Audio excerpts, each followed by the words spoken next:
जुमेरात की होने वाली बारिश ने तो मुझे मुश्किल में ही डाल दिया, क्योंकि आप लोगों को पता है कि मैंने बुध वाले दिन जो है अपने घर की डीप क्लीनिंग भी की थी और अपने कपड़े भी वॉश किए थे, जो आप लोगों से मैंने शेयर की थी कि मैंने ईद के बाद वाली मशीन लगाई है। मगर जो ईद के बाद वाली मशीन मैंने लगाई और सुबह जब मैं उठी जुमेरात को, कुछ कपड़े मेरे फैले हुए थे, कुछ सूख गए थे, मैंने आप लोगों से शेयर किया था।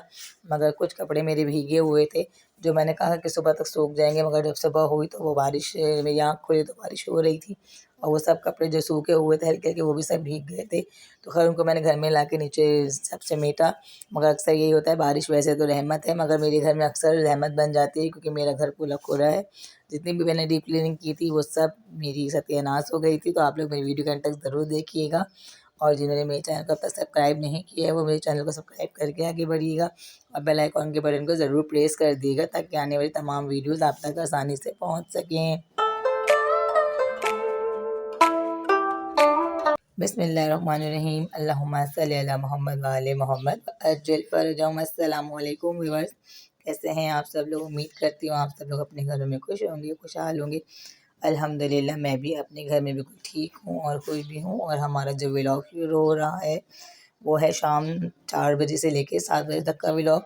क्योंकि मैंने शाम के टाइम जो है ना कपड़े थोड़े सूख गए थे, दिन भर मैंने पंखों में फैलाए और जो है ना कुछ धूप भी आ गई थी हल्की फुल्की, तो जो कपड़े हमारे जुमेरात को नहीं सूख सके थे वो सूख गए थे फ्राइडे के दिन।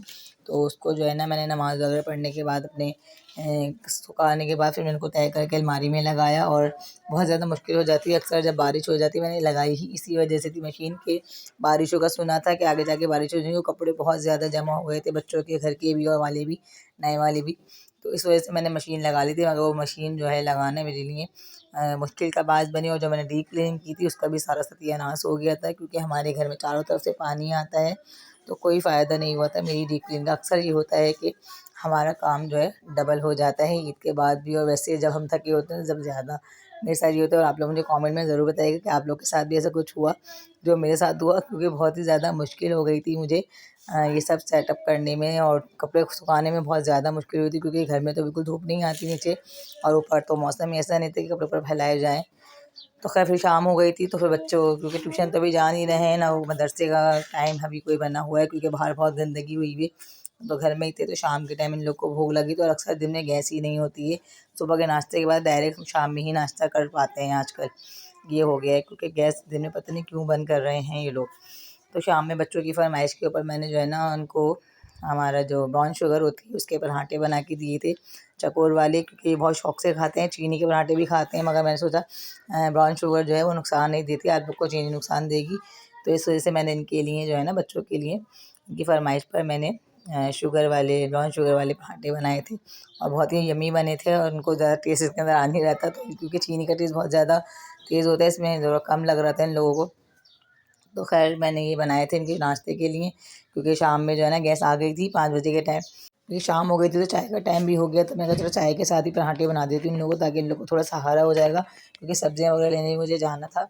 क्योंकि बुध को मैं नहीं ला सकी थी सब्ज़ी, क्योंकि बुध बाज़ार जो है ना मैं नहीं जा सकी थी, मशीन लगी हुई थी, बहुत थक गई थी, बिल्कुल हिम्मत ही नहीं हुई थी कि मैं जाऊँ सब्जियाँ वगैरह लेके। तो फिर मैं सब्जियाँ लेने मुझे जाना था यहाँ पर मार्केट, तो फिर मैंने इन लोग को नाश्ता कराने के बाद जो है ना मैं सब्जियाँ वगैरह लेके आई थी।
अक्सर यही होता है, हम लोग अक्सर काम कर लेते हैं और जो है ना फिर वो काम जो है ना अक्सर पता नहीं क्या होता है ऐसा, मैंने अक्सर देखा है कि कभी-कभी काम ना बहुत ज़्यादा बढ़ जाता है। जिस तरीके से मेरे अब की दफ़ा कपड़े मैंने धोए वो बढ़ गए कि जो है ना बुध को लगाई थी, तो जुम्मे के दिन भी मेरे कपड़े बड़े मुश्किल से आधे सूखे थे, आधे गीले थे। तो मैंने खैर आधे जो है ना तय करके अलमारी में रख सेट कर दिए थे, बाकी जो है ना बाद के लिए मैंने छोड़ दिए थे कि जब सूख जाएँगे बिल्कुल सही से 2-3 दिन में। खैर अब धूप आ गई थी तो मैंने कुछ धूप में भी डाल दिए थे ऊपर, जब मेरे को अच्छा खासी धूप निकल गई थी और बारिश रुक गई थी। तो मैंने खैर ऊपर डाल दिए थे, बाकी आधे जो थे वो सेट कर दिए थे। बाकी इन लोग का नाश्ता भी बन गया था। ये नाश्ते में जो है ना ये पराठा जो होता है चीनी वाले पराठे और ये ब्राउन शुगर वाले जो पराठे होते हैं बच्चे बहुत शौक से खा लेते हैं। और फिर मैं सब्जियाँ भी ले आई थी अपने बाज़ार से तो मैं नहीं जा सकी थी, वो तो आपको बताया था मैंने। तो मैं खैर जो है ना ये इधर हमारी तरफ मार्केट होती है बाज़ार की, अच्छी लगती है यहाँ पर भी। थोड़ी थोड़ी दूर पड़ती है, इस वजह से मैं बाज़ार वगैरह ही चली जाती हूँ, करीब पड़ता है। तो खैर अभी मजबूरी में क्योंकि जाना पड़ा, ईद में भी मैं नहीं लाई थी सामान वगैरह जो था, क्योंकि सब्जियाँ ईद में कौन खाता, तो मैं जो है ना ईद से पहले ही सौदा लाई थी। अब जो है ईद के बाद अब आ रहा है और जो है ना ये सब्जियों से ये होता है कि मैं जो है ना थोड़ी सब्जियाँ बना लेती हूँ, किसी दिन हमारी दाल चावल वगैरह बन जाते हैं, किसी दिन गोश्त बन जाता है। तो इस तरीके से पूरे हफ्ते की ही सब्ज़ी मैं ले आती हूँ कि किसी दिन मैं घिया लाई हूँ, एक घिया जो होती हैं हमारी वो कीमे में डल जाएँगी, और तुरइयाँ भी मैंने आज बना ली थी। और जो है ना भिंडी थी, और भिंडी मैं अक्सर गोश्त में डाल देती हूँ, कभी सादी बना लेती हूँ भिंडी जो होती है। और किसी दिन जो है ना हम मतलब इस तरीके से सेट कर लेती हूँ जो पूरा हफ्ता होता है हमारा। और फिर मैं सब्जियों को जो है ना अच्छे तरीके से वॉश करके ही फ्रिज में रखती हूँ, क्योंकि इसके अंदर जर्म्स होते हैं और वो हमारे जो अंदर फ्रिज में आटा होता है उसके अलावा कुछ सालन वगैरह भी रखे होते हैं, तो उसमें भी जर्म्स लगते हैं। तो आप लोग भी कोशिश किया करें कि जो है ना अच्छे तरीके से इनको वॉश करके सब्जियों को फ्रिज में रखा करें। आलू भी मैं फ्रिज में ही रखती हूँ, क्योंकि आलू जो है अक्सर बाहर रखने से सिकुड़ जाते हैं और पुराने हो जाते हैं, तो फ्रिज में रखने से हमेशा जो है ना आलू फ्रेश रहते हैं और ख़राब भी नहीं होते हैं। तो इनको भी मैं फ्रिज में ही सेट करके रखती हूँ हमेशा।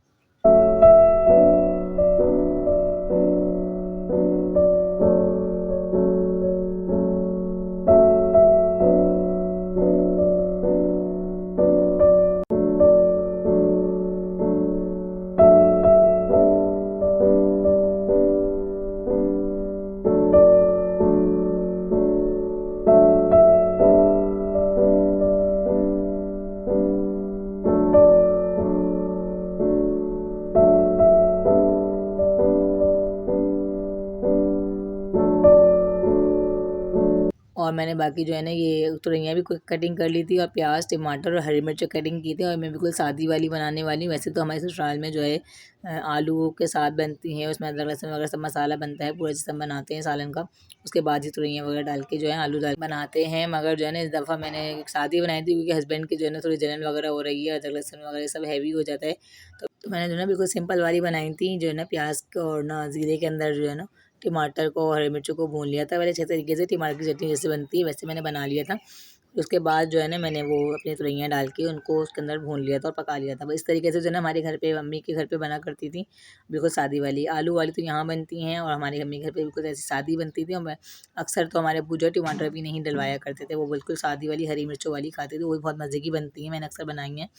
तो खैर आप लोग भी ज़रूर इस तरीके से ट्राई करिएगा, और ये बहुत अच्छी लगती हैं। बाकी आप लोग को मेरी वीडियो ज़रूर पसंद आए करे तो ज़रूर लाइक शेयर सब्सक्राइब किया करें, और अपनी फैमिली फ्रेंड में ज़रूर शेयर किया करें मेरी वीडियो को। और जो है ना कमेंट में आप लोग मुझे जाके ज़रूर बताइएगा कि आप लोगों को भी कभी इस तरीके से मुश्किलात आई हैं कि कभी-कभी काम जो है ज़्यादा बढ़ जाता है या नहीं बढ़ता है। मेरे साथ तो अक्सर ये होता है कि मैं कोई जोश में आके काम कर लेती हूँ, तो फिर उसका मुझे ना खमियाज़ा भुगतना पड़ ही जाता है, जिस तरह आपकी दफ़ा हुआ। खैर मैंने अपने लिए और अपने हस्बैंड के लिए रोटियाँ बनाई थी, क्योंकि बच्चे तो आपके सामने पराठे खा चुके थे, अब उन लोग का तब मुश्किल था खाना खाना। बाकी मिलते हैं नेक्स्ट वीडियो में किसी नए टॉपिक के साथ। जब तक के लिए फातिमा ज़हरा व्लॉग को इजाज़त दीजिए। अपनी दुआओं में मुझे याद रखिएगा और मेरी वीडियो को फुल वॉच ज़रूर किया करें। मिलते हैं नेक्स्ट वीडियो में। अल्लाह हाफ़िज़।